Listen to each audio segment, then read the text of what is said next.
రాకాలోకంకి స్వాగతం. ఈ కంటెంట్ మీకు నచ్చినట్టయితే లైక్ చేయండి, మీ బంధుమిత్రులకి షేర్ చేయండి. ఇప్పటివరకు సబ్స్క్రైబ్ చేసుకోకపోతే సబ్స్క్రైబ్ బటన్ని నొక్కండి, అదేవిధంగా బెల్ ఐకాన్ని కూడా తప్పనిసరిగా నొక్కండి. జై హింద్ మిత్రులారా. భారతదేశంలో సెక్యులరిజం ప్రమాదంలో ఉంది, మైనారిటీలు ప్రమాదంలో ఉన్నారు, మైనారిటీల హక్కుల్ని కలరా చేస్తున్నారు, మెజారిటీ హిందువుల ఇష్టారాజ్యం నడుస్తుంది. ఈ రకమైనటువంటి ప్రచారం దేశంలో విదేశంలో కూడాను చాలా రకాలుగా ఏజెన్సీల ద్వారా ఏజెంట్ల ద్వారా ప్రచారం జరుగుతూ ఉంటుంది. వాస్తవం ఏంటంటే హిందూ మెజారిటీ ఇండియాలో హిందువులు వెళ్ళి పూజించలేనటువంటి శివలింగం పైన ఒక బిల్వపత్రం పెట్టలేనటువంటి కాసిని నీళ్ళో లేకపోతే పాలతోటో అభిషేకం చెయ్యలేని ఒక కుంకుమ బొట్టు లేదా ఒక విభూతి రేఖ గీయలేనటువంటి పరిస్థితి ఉంది హిందూ మెజారిటీ భారతదేశంలో.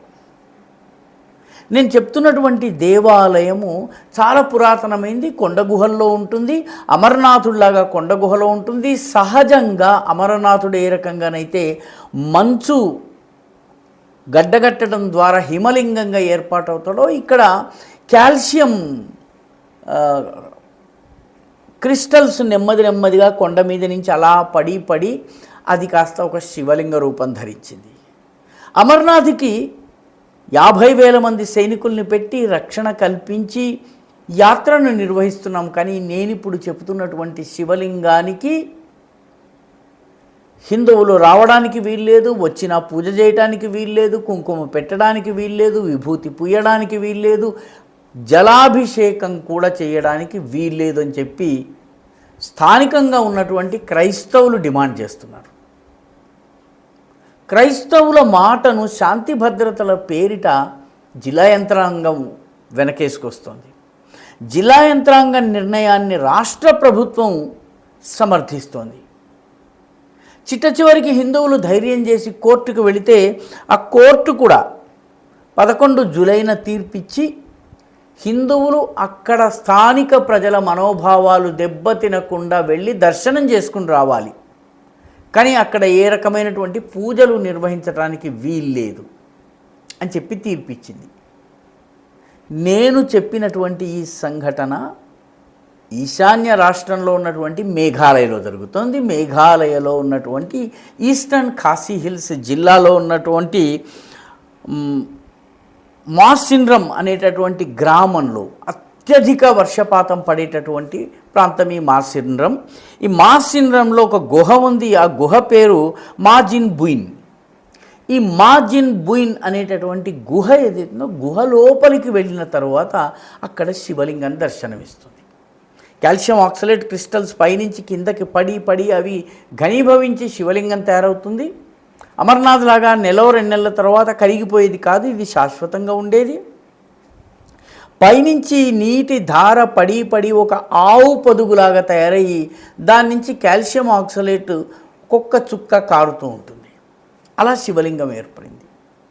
ఈ శివలింగం ఉన్నటువంటి గుహ మాజిన్ బుయిన్ అనేటటువంటి గుహకి హిందువుల రాక ఈ రోజు నుంచి కాదు, దాదాపు 100 సంవత్సరాల నుంచి హిందువులు వస్తూ ఉంటారు, శ్రావణ మాసంలో పూజ చేస్తూ ఉంటారు. కానీ దానికి స్థానికంగా ఉన్నటువంటి క్రిస్టియన్ మెజారిటీ అభ్యంతర పెట్టింది. అక్కడ ఉండేటటువంటి గ్రామ సభ, దాని పేరు దర్బార్ స్నాంగ్ అనేటటువంటి, దర్బార్ అన్న పదము మనందరికీ అర్థమయ్యే పదము. దర్బార్ స్నాంగ్ అనేటటువంటి సంస్థ హిందువులు ఇక్కడికి రావడానికి వీల్లేదు అని చెప్పి ఆదేశాలు జారీ చేసింది. వీళ్ళు రావడం వల్ల మాకు ఇబ్బంది అని చెప్పలేదు, పర్యావరణానికి ఇబ్బంది అని చెప్పారు. పర్యావరణం పేరు చెప్పేసేసి మొత్తానికి ఇక్కడికి ఎవ్వరూ రావడానికి వీల్లేదని చెప్పి, నిజానికి ప్రతి శ్రావణ మాసము షిల్లాంగ్ నగరం, మేఘాలయ రాజధాని అయినటువంటి షిల్లాంగ్లో మహాదేవ్ ఖోలా ధామ్ అనేటటువంటి మందిరం ఉంది. అక్కడి నుంచి ఈ మాజిన్ బుయిన్ గుహ దాకా వచ్చి శివుణ్ణి ఆరాధించి వెళ్ళడం దశాబ్దాలుగా జరుగుతున్నది. ఇప్పుడు దీనిని స్థానిక క్రైస్తవులతో నిండి ఉన్నటువంటి ఈ దర్బార్ స్నాంగ్ వ్యతిరేకిస్తోంది. దర్బార్ స్నాంగ్ని జిల్లా యంత్రాంగము మద్దతిస్తోంది, మేఘాలయలో ఉన్నటువంటి ప్రభుత్వం కూడా దీనికి మద్దతిస్తోంది. నిజానికి 2024లో కూడాను శ్రావణ మాసంలో ఈ యాత్ర వెళ్ళడానికి ప్రయత్నించినప్పుడు అడ్డంకులు ఏర్పడ్డాయి. అడ్డంకులు ఏర్పడ్డ తరువాత హిందువులు కోర్టుకు వెళ్ళారు. కోర్టుకు వెళ్ళిన తర్వాత కోర్టు స్థానికంగా పరిష్కరించుకోండి అని చెప్పి హితవు చెప్పింది. దాంతో హిందువులు ఆ స్థానికంగా ఉన్నటువంటి దర్బార్ స్నాంగ్ అధికారుల దగ్గరికి వెళ్ళి, నాయకుల దగ్గరికి వెళ్ళి మాకు అనుమతి ఇవ్వండి అని అడిగారు. మీరు ముందు కోర్టుకు వెళ్ళి తర్వాత మా దగ్గరకు వచ్చారు కాబట్టి మీతో మేము మాట్లాడమని చెప్పారు. పర్యవసానంగా గత సంవత్సరము ఈ యాత్ర జరగలేదు. జరిగినా కూడాను కేవలం దూరం నుంచి శివలింగాన్ని గుహలోకి వెళ్ళి చూసి మళ్ళీ తిరిగి రావచ్చును. ఆ గుహ ఎలా ఉంటుందో, గుహ లోపల నుంచి బయటకు చూస్తే ఎలా ఉంటుందో చిత్రంలో చూడవచ్చును. అదేవిధంగా ఆ శివలింగం ఎలా ఉంటుందో కూడా మనము చిత్రాల్లో చూడవచ్చును.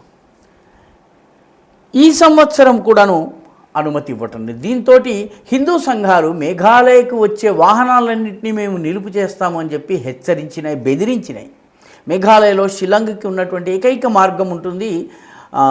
నార్త్ ఈస్ట్కి కలవడానికి ఉన్నటువంటి రోడ్డు గువాహటి నుంచి సోనాపూర్ పట్టణం మీద నుంచి షిలాంగ్కి వెళ్ళేటటువంటి కొండదారి ఉంది. దాన్ని బ్లాక్ చేస్తామని కుటుంబ సురక్షా పరిషత్ అనేటటువంటి హిందూ సంస్థ వ్యతిరేకించింది, పోరాటం చేస్తామని బెదిరించింది.